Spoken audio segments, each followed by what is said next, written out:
नमस्कार दोस्तों, daily GS analysis के इस प्लेटफॉर्म पे आप सभी का स्वागत है। उत्तर प्रदेश की प्रारंभिक परीक्षा जो संभावित तिथि 14 मई रखी गई है, आने ही वाली है, कुछ ही दिनों में इसका एग्ज़ाम होने वाला है। सो हम लोग जो है यूपी पीसीएस प्रारंभिक परीक्षा 2023 के लिए सामान्य अध्ययन का जो है मॉडल पेपर सॉल्व कर रहे थे। और आज हम लोग जो है कोशिश करेंगे कि ज़्यादा से ज़्यादा प्रश्नों को जो है सॉल्व करें। सो बिना इसके डिस्क्रिप्शन के मैं कोशिश करूंगा कि सीधे सीधे हम प्रश्नों को जो है हल करते जाएं। और मेरे ख्याल से अगर आप तैयारी कर रहे होंगे तो उसका जो डिस्क्रिप्शन है या मॉडल आंसर जो होगा उसका वो ऑलरेडी आपको पता होगा। अगर नहीं पता होगा तो मैं कोशिश करूंगा कि आपको जो है किसी भी तरीके से उसका पीडीएफ मुहैया करा दिया जाए। सो आइए बिना देर किए हम शुरुआत कर लेते हैं प्रश्नों से। सबसे पहला यहाँ पे प्रश्न दिया गया है कि निम्नलिखित में से कौन सा एक युग्म सही सुमेलित नहीं है। आपको बताना है कि वो कौन सा युग्म है जो सही सुमेलित नहीं है। सबसे पहला जो ऑप्शन दिया है, एस्तादो द इंडिया पुर्तगाली कंपनी की स्थापना जो है 1505 ईस्वी में हुई थी। दूसरा है ब्रिटिश ईस्ट इंडिया कंपनी की स्थापना 1600 ईस्वी में हुई। तीसरा है डच ईस्ट इंडिया कंपनी की स्थापना 1605 ईस्वी में हुई। और चौथा है डेनिश ईस्ट इंडिया कंपनी की स्थापना 1616 में हुई। आपको बताना है इनमें से कौन सा एक सही सुमेलित नहीं है। इस क्वेश्चन का जो करेक्ट आंसर हो जाएगा वो है ऑप्शन सी। ये वाला जो प्रश्न है ये सही सुमेलित नहीं है। आइए अगला प्रश्न देख लेते हैं। भारत में फ्रांसीसियों की असफलता के कारणों पर विचार कीजिए। सबसे पहला कथन है फ्रांसीसी कंपनी राजकीय संरक्षण एवं शासकीय सहायता पर निर्भर थी। और दूसरा कथन है अंग्रेजों का सैनिक संगठन फ्रांसीसियों की तुलना में श्रेष्ठ था। नीचे दिए गए कूट में से आपको सही उत्तर का चयन करना है। पहला ऑप्शन है 1 और 2 दोनों सही। दूसरा है केवल 2 सही। तीसरा है केवल 1 सही। और चौथा है न तो 1 और ना ही 2। इस क्वेश्चन का जो करेक्ट आंसर हो जाएगा वो है ऑप्शन ए, 1 और 2 दोनों ही सही हैं। आइए अगला प्रश्न देख लेते हैं। वांडीवाश के युद्ध जो कि 1760 में हुआ था उस समय क्या घटित हुआ था। आपको बताना है इसमें किसने किसको हराया था। सबसे पहला ऑप्शन दिया गया डच ने ब्रिटिश को हराया। दूसरा है ब्रिटिश ने डच को हराया। तीसरा है फ्रेंच ने ब्रिटिश को हराया। और चौथा है ब्रिटिश ने फ्रेंच को हराया। आपको बताना है कि जो वांडीवाश का युद्ध हुआ था इसमें जो है किसकी हार हुई और किसकी जीत हुई आपको बताना है। इस क्वेश्चन का जो करेक्ट आंसर हो जाएगा वो है ऑप्शन डी, यानी फ्रेंच ने ब्रिटिशर्स को हराया था। सॉरी, ब्रिटिशर्स ने फ्रेंच को हराया था। ठीक है, अगला प्रश्न है बनारस की संधि जो 1773 में हुई थी इसके संदर्भ में निम्नलिखित कथनों पर विचार कीजिए। पहला कथन है यह संधि अवध के नवाब शुजाउद्दौला और वॉरेन हेस्टिंग्स के बीच हुई थी। दूसरा कथन है इस संधि के द्वारा 50 लाख रुपए में इलाहाबाद तथा कड़ा के जिले के नवाब को बेच दिया गया। ठीक है, तो नीचे दिए गए कूट में से आपको सही उत्तर का चयन करना है। पहला उत्तर है कि केवल 1 सही। दूसरा है 1 और 2 दोनों सही। तीसरा है केवल 2 सही। और चौथा है न तो 1 और ना ही 2। सो आपको बताना है कि इसमें दिए गए कथन में से कौन सा कथन सही है। इस क्वेश्चन का करेक्ट आंसर हो जाएगा ऑप्शन बी, यानी 1 और 2 दोनों ही सही हैं। अगला प्रश्न है इलाहाबाद की संधि के बाद रॉबर्ट क्लाइव ने मुर्शिदाबाद का उप दीवान किसे बनाया था। पहला ऑप्शन है मोहम्मद रज़ा खान। दूसरा है राय दुर्लभ। तीसरा है सिताब राय। और चौथा है सैयद गुलाम हुसैन को। इस क्वेश्चन का जो करेक्ट आंसर हो जाएगा वो है ऑप्शन ए, मोहम्मद रज़ा खान को। अगला प्रश्न है निम्नलिखित में से कौन इंडिया एंड इंडियन मिशन नामक पुस्तक के लेखक हैं। आपको बताना है इंडिया एंड इंडियन नामक पुस्तक किसने लिखी है। सबसे पहला ऑप्शन है भगवती चरण बोहरा। दूसरा है E.S. मॉन्टेग्यू। तीसरा है अलेक्जेंडर डफ। और चौथा है J.R. मैकलेन। इस क्वेश्चन का जो करेक्ट आंसर हो जाएगा वो है ऑप्शन सी, अलेक्जेंडर डफ ने लिखा था। अगला प्रश्न है निम्नलिखित में से किस वर्ष स्ट्रेची आयोग का गठन किया गया था। पहला ऑप्शन है 1850 ईस्वी में। दूसरा है 1880 में। तीसरा है 1890 में। और चौथा है सन 1900 में। इस क्वेश्चन का जो करेक्ट आंसर हो जाएगा वो है ऑप्शन बी, 1880 ईस्वी में। अगला प्रश्न देख लेते हैं यहाँ पर। सूची 1 को सूची 2 से सुमेलित कीजिए तथा सूची में दिए गए नीचे कूट में से सही उत्तर का चयन कीजिए। एक तरफ वर्ष दिया गया है और दूसरी तरफ भारतीय राष्ट्रीय कांग्रेस की वार्षिक, ठीक है, अधिवेशन के बारे में दिया गया है। सो सबसे पहला है 1888 सुभाष चंद्र बोस, 1906 जॉर्ज यूले, 1920 दादा भाई नौरोजी और 1938 सी विजय राघवाचार्य। सो नीचे दिए गए कूट में से आपको सही उत्तर का चयन करना है। इस क्वेश्चन का जो करेक्ट आंसर हो जाएगा वो है ऑप्शन सी, यानी पहले का दूसरा हो जाएगा, दूसरे का तीसरा हो जाएगा, तीसरे का चौथा हो जाएगा और चौथे का पहला हो जाएगा। ठीक है, आइए अगला प्रश्न देख लेते हैं। महात्मा गांधी के सर्वोदय सिद्धांत के संदर्भ में निम्नलिखित कथनों पर विचार कीजिए। पहला कथन है, इसमें महात्मा गांधी ने वर्ग विहीन, जाति विहीन और शोषण मुक्त समाज की स्थापना पर बल दिया। दूसरा है, सर्वोदय के माध्यम से महात्मा गांधी ने सत्ता और संपत्ति के केंद्रीकरण पर बल दिया। तीसरा है, सर्वोदय समाज गांधी जी की कल्पनाओं का समाज था जिसके केंद्र में भारतीय ग्राम व्यवस्था थी। नीचे दिए गए कूट में से आपको फिर से सही उत्तर का चयन करना है। पहला ऑप्शन है केवल 1 और 2 सही, दूसरा है केवल 2 और 3 सही, तीसरा है केवल 1 और 3 सही और चौथा है 1, 2 और 3 तीनों करेक्ट है। सो इस क्वेश्चन का जो करेक्ट आंसर हो जाएगा वो है ऑप्शन सी, यानी केवल 1 और 3 सही है। आइए अगला प्रश्न देख लेते हैं। वर्ष 1927 में गठित बटलर कमेटी का उद्देश्य था। पहला है, भारत में सेक्रेटरी ऑफ स्टेट की शक्तियां निश्चित करना। दूसरा है, भारत सरकार की देशी रियासतों के बीच संबंध सुधारना। तीसरा है, केंद्रीय एवं प्रांतीय सरकारों की आधिकारिकता निश्चित करना। और चौथा है, राष्ट्रवादी प्रेस पर सेंसर व्यवस्था अधिरोपित करना। इस क्वेश्चन का जो करेक्ट आंसर हो जाएगा वो है ऑप्शन बी, यानी कि भारत सरकार का देशी रियासतों के बीच संबंध सुधारना। आइए अगला प्रश्न देख लेते हैं। मध्यकालीन ऐतिहासिक रचना और उनके रचनाकार के आधार पर निम्नलिखित युग्मों में से कौन सा सही सुमेलित नहीं है। सबसे पहले दिया गया है खजायन उल फुतूस आमिर खुसरो, फुतूस उस सलातीन इसामी। उसके बाद है तारीख शेर शाही अब्बास खां शेरवानी। और उसके बाद है बल्ला लचरित भीमसेन।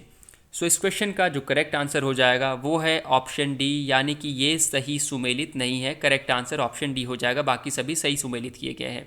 अगला प्रश्न देख लेते हैं। नीचे 2 कथन दिए गए हैं जिसमें से एक अभिकथन ए और तथा दूसरा कारण आर बताया गया है। अभिकथन ए है कि अलाउद्दीन खिलजी का मध्यकालीन भारत का पहला ऐसा शासक था जिसने राजकीय आवश्यकताओं की पूर्ति हेतु बाजार की गतिविधियों को नियंत्रित किया। कारण आर दिया गया है, उसके आर्थिक सुधारों के अंतर्गत बाजार नियंत्रण प्रणाली सबसे महत्वपूर्ण सुधार था। नीचे दिए गए कूट में से आपको सही उत्तर का चयन करना है। सबसे पहला कूट है कि ए सही है परंतु आर गलत है। और दूसरा है ए और आर दोनों सही हैं परंतु आर ए की सही व्याख्या करता है। तीसरा है ए गलत है परंतु आर सही है। और चौथा है ए और आर दोनों ही सही हैं परंतु आर ए की सही व्याख्या नहीं है। सो आपको बताना है इनमें से करेक्ट आंसर कौन सा हो जाएगा। इस क्वेश्चन का जो करेक्ट आंसर है वो है ऑप्शन बी, ए और आर दोनों सही है लेकिन ए जो आर है वो ए की सही व्याख्या करता है, ये इसकी सही व्याख्या कर रहा है। अगला प्रश्न है, सल्तनत काल में दीवाने अमीर कोही विभाग निम्नलिखित में से किससे संबंधित था। सो आपको बताना है कि जो सल्तनत काल था उसमें दीवान ए अमीर कोही जो है जो विभाग था वो किस चीज़ से संबंधित था। ऑप्शन ए है राजस्व से, ऑप्शन बी है सेना से, ऑप्शन सी है मनोरंजन से या ऑप्शन डी है कृषि से। इस क्वेश्चन का जो करेक्ट आंसर हो जाएगा वो है ऑप्शन डी, कृषि से संबंधित। अगला प्रश्न है, बहमनी राज्य के से स्वतंत्र हुए राज्य एवं उसके संस्थापक के आधार पर निम्नलिखित युगों में से कौन सा सही सुमेलित नहीं है। सबसे पहला है बरार, उसके बाद बीजापुर, गोलकुंडा और अहमदनगर। इनके सामने दिया है फतेहुल्लाह इमाद शाह, उसके बाद यूसुफ आदिल शाह, आमिर अली बरीद और मलिक अहमद। इस क्वेश्चन का जो करेक्ट आंसर हो जाएगा वो है ऑप्शन सी, यानी ये सही सुमेलित नहीं किया गया है। अगला प्रश्न है, सूची 1 को सूची 2 से सुमेलित कीजिए तथा नीचे दिए गए कूट में से सही उत्तर का चयन कीजिए। एक तरफ अधिकारी हैं और दूसरी तरफ उनके संबंधित कार्य दिए गए हैं। सबसे पहला है वाकिया नवीस, जिसे विदेश विभाग का अधीक्षक कहा जाता था। क्या ये सही है या गलत है। चिटनिस, जिसे बंदरगाह प्रशासन की देखभाल से संबंधित अधिकारी कहा जाता था। मुसद्दी यानी कि पत्रचार अधिकारी, या दरबीर या फिर समाचार लेख। सो नीचे दिए गए कूट में से आपको इनको सही सुमेलित करना है कि कौन सा किसका सही हो जाएगा। 15वें का जो सही उत्तर हो जाएगा वो है ऑप्शन सी, यानी पहले का जो आपका हो जाएगा वो है चौथा ऑप्शन, दूसरे का जो है तीसरा हो जाएगा, उसके बाद तीसरे का जो है दूसरा हो जाएगा और चौथे का जो है पहला हो जाएगा। ठीक है, आइए अगला प्रश्न देख लेते हैं। निम्नलिखित में से कौन सा सही सुमेलित है। पहला है प्रमुख दर्शन और दूसरा जो है उसके प्रतिपादक हैं। सबसे पहले सांख्य है, फिर उसके बाद न्याय है, फिर पूर्व मीमांसा है और फिर वैशेषिक है। तो आपको बचाना है कि नीचे दिए गए कूट में से कौन से 2 सही सुमेलित हैं। ठीक है, पहला ऑप्शन है 1 तथा 2, दूसरा है 2 तथा 3, तीसरा है 1 तथा 3 और चौथा है 3 तथा 4। इस क्वेश्चन का जो करेक्ट आंसर हो जाएगा वो है ऑप्शन सी, 1 तथा 3 दोनों जो हैं सही सुमेलित हैं। आइए अगला प्रश्न देख लेते हैं। निम्नलिखित में से वैदिक साहित्य का सही क्रम कौन सा होगा। आपको वैदिक साहित्य का सही क्रम बताना है। ऑप्शन ए है वेदांग, स्मृतियाँ, आरण्यक, वैदिक और संहिताएं। उसके बाद है ब्राह्मण, उपनिषद, वैदिक संहिताएं और आर्णयक। फिर वैदिक संहिताएं, वेदांग, स्मृतियां और उपनिषद, और उसके बाद है वैदिक संहिताएं, ब्राह्मण, आर्णयक और उपनिषद। सो इनमें से जो करेक्ट आंसर हो जाएगा वो है ऑप्शन डी। सबसे पहले वैदिक संहिताएं आएंगी, फिर ब्राह्मण आएंगे, फिर आरण्यक आएंगे और फिर उपनिषद आएंगे। अगला प्रश्न है, यूनानियों के देन के संदर्भ में निम्नलिखित में से कौन सा कथन सही है? पहला कथन है राजस्व का दैवीय सिद्धांत, दूसरा है सांचों से सिक्के निर्माण की विधि, तीसरा है मुद्राओं पर राजा का नाम, चित्र, तिथि अंकित करने का प्रचलन, और चौथा है भारत में एक नवीन शैली हेलेनिस्टिक कला का विकास। नीचे दिए गए कूट में से आपको सही उत्तर का चयन करना है। पहला कूट है केवल 1, 2 और 3 सही, दूसरा है केवल 2, 3 और 4 सही, तीसरा है केवल 1, 3 और 4 सही, और चौथा है 1, 2, 3 और 4। इस प्रश्न का जो सही उत्तर हो जाएगा वो है ऑप्शन डी, 1, 2, 3 और 4, ये चारों ही सही हैं। आइए अगला प्रश्न देख लेते हैं। चंद्रगुप्त द्वितीय के नवरत्नों के संदर्भ में निम्नलिखित में से कौन सा युग्म सही सुमेलित नहीं है? सबसे पहले शंकु, वररुचि, घट करपर और शपणक। सो वास्तुकार, वैरायकर्णज्ञ, कूटनीतिज्ञ और जादूगर, इनमें से कौन सा सही सुमेलित नहीं है आपको बताना है। इस क्वेश्चन का जो करेक्ट आंसर हो जाएगा वो है ऑप्शन डी, ये सही सुमेलित नहीं है। आइए अगला प्रश्न देख लेते हैं। सूची 1 को सूची 2 से सुमेलित कीजिए और नीचे दिए गए कूट में से सही उत्तर का चयन कीजिए। एक तरफ राज्य दिए गए हैं और दूसरी ओर उनके संस्थापक दिए गए हैं।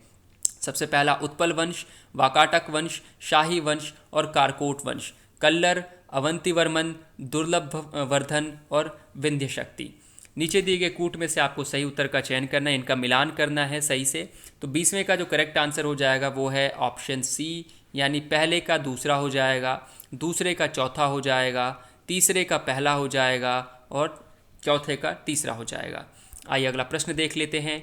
निम्नलिखित राज्यों में से कौन सा राज्य बांग्लादेश से अपनी सीमा नहीं बनाता है? सबसे पहला है नागालैंड, फिर मेघालय, फिर उसके बाद मिजोरम और असम। सो आपको बताना है इनमें से ऐसा कौन सा राज्य है जो बांग्लादेश के साथ अपनी सीमा नहीं बनाता है। इस क्वेश्चन का जो करेक्ट आंसर हो जाएगा वो है ऑप्शन ए, नागालैंड। अगला प्रश्न है, सूची 1 को सूची 2 से सही सुमेलित कीजिए और नीचे दिए गए कूट में से सही उत्तर का चयन कीजिए। एक तरफ जो है दक्कन ट्रैप सूची 1 सूची 2 दी गई है और उत्तर नूतन, पश्चिम घाट, प्रीकैम्ब्रियन, अरावली, क्रिटेशियस आदि नूतन और नर्मदा ताप्ती जलोढ़ निरपेक्ष अत्यंत नूतन। सो आपको इसको जो है सही ढंग से सुमेलित करना है। इस क्वेश्चन का जो करेक्ट आंसर हो जाएगा वो है ऑप्शन सी, यानी पहले का तीसरा और पहले का तीसरा। ठीक है, पहले का जो है यहाँ पे ये तीसरा हो जाएगा। उसके बाद जो है दूसरे का क्या दिया गया है, तो दूसरे का जो है दूसरे का पहला और तीसरे का दूसरा। ठीक है, दूसरे का पहला, तीसरे का दूसरा, पहले का तीसरा और चौथे का चौथा। ये बिल्कुल करेक्ट हो गया। ठीक है, आइए अगला प्रश्न देख लेते हैं। निम्नलिखित में से उत्तर दिशा की ओर क्रम वाली पर्वत श्रेणी कौन सी है? सबसे पहला है काराकोरम पर्वत श्रेणी, लद्दाख पर्वत श्रेणी, जास्कर पर्वत श्रेणी और पीर पंजाल पर्वत श्रेणी। उसके बाद है पीर पंजाल पर्वत श्रेणी, जास्कर पर्वत श्रेणी, लद्दाख पर्वत श्रेणी और काराकोरम पर्वत श्रेणी। नीचे दिए गए इसमें से ऑप्शन में से आपको जो है करेक्ट आंसर बताना है कि कौन सा जो है सही क्रम होगा पर्वत श्रेणियों का।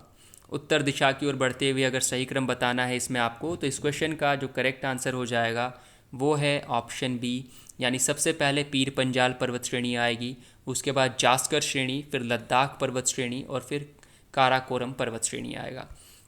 अगला प्रश्न है, नीचे दो वक्तव्य दिए गए हैं, एक को अभिकथन ए तथा दूसरे को कारण आर कहा गया है। अभिकथन ए है, विवर्तनिक झीलों का निर्माण धरातल के उठने अथवा धंसने से होता है, और दूसरा कारण दिया गया है कि लैगून झील का निर्माण तब होता है जब समुद्र जल का कुछ भाग बालू, चट्टान अथवा प्रवाल भित्ति के द्वारा मुख्य जल से अलग हो जाता है। कुछ झीलें संकरे जलीय भागों द्वारा समुद्र से जुड़ जाती हैं। नीचे दिए गए कूट में से आपको सही उत्तर का चयन करना है। पहला कूट है ए गलत है परंतु आर सही है, दूसरा है ए और आर दोनों सही हैं परंतु आर ए की सही व्याख्या नहीं है, तीसरा है ए सही है परंतु आर गलत है, और चौथा है ए और आर दोनों सही हैं तथा आर ए की सही व्याख्या करता है।